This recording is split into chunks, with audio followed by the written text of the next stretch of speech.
جب ہر طرف سے نظریں ہمارے اوپر سے اٹھی اور ہمارے اوپر ریاستی وہ جبر ہوا، وہ تشدد ہوا، وہ ظلم ہوا جس کی مثالیں میں پیش نہیں کر سکتا۔ 29 سال کے بعد ایک آدمی جب جیل سے باہر آ رہا ہو تو اس کے 29 سال کی قیمت کیا ہے، اس کو آپ سمجھ سکتے ہیں۔ اور جب 24 سال بعد کسی کا لاشا جیل سے باہر آ رہا ہو تو اس کی اہمیت کیا ہے، اس کو آپ سمجھ سکتے ہیں۔ اور جب برسر روڈ ہتھکڑیاں پہنے ہوئے اسے گولی مار دی جائے تو اس کے گھرانے کی کیفیت کیا ہے، وہ آپ شاید سمجھ سکتے ہیں۔ اور آج 6 سال اور 7 سال ہو گئے، لوگ لاپتہ ہیں، ان کا پتہ نہیں ہے، اور ان کا جرم صرف یہ ہے کہ ان نے صحابہ کی مدح اور تعریف اور دفاع کی بات کی تھی۔ اور یہ گستاخی کے جو کلپ آپ کو سنائے گئے ہیں، اللہ کی قسم یہ بہت کم ہیں، بہت کمزور ہیں، بڑی کم باتیں اتنے شدید تھے، میں نے انہیں منع کیا یہ سب مت دکھاؤ، یہ تو میں برداشت نہیں کر سکتا، یہ کوئی برداشت نہیں کر سکے گا۔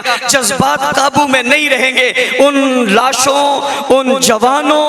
ان اکابر، ان بزرگوں کی اس محنت میں جنہوں نے اپنی جانوں کے نذرانے پیش کیے، میں اس اجتماع میں آج انہیں سلام عقیدت پیش کر کے ان کی روحوں سے کہنا چاہتا ہوں، تم ناکام نہیں ہوئے، تم کامیاب ہوئے ہو۔ اللہ کی قسم یہ پہلی صف میں بیٹھے اکابر، دارالعلوم کراچی، جامعہ بن نوری ٹون، جامعہ فاروقیہ، جامعہ صدیقیہ، جامعہ حسن العلوم، یہ تمام مدارس کے لوگ، یہ اکابر، یہ مشاغر، یہ دانشور اور یہ اسکالر یہاں بیٹھ کر آج یہ کہہ رہے ہیں جو بات آپ نے کہی تھی وہ سچ تھی، لیکن یہ کفر چھپا ہوا تھا، آج روڈ پر آ گیا، چوک پر آ گیا، ننگا ہو گیا۔ اللہ اس نے میرے پیارے معاویہ جسے رسول اللہ نے دعا دے کر کہا تھا اللہم اجعلہ ہادیا مہدیا مہدی بھی، وہ ابو سفیان جسے رسول اللہ نے کہا تھا آج جس کے گھر میں جس نے بنایا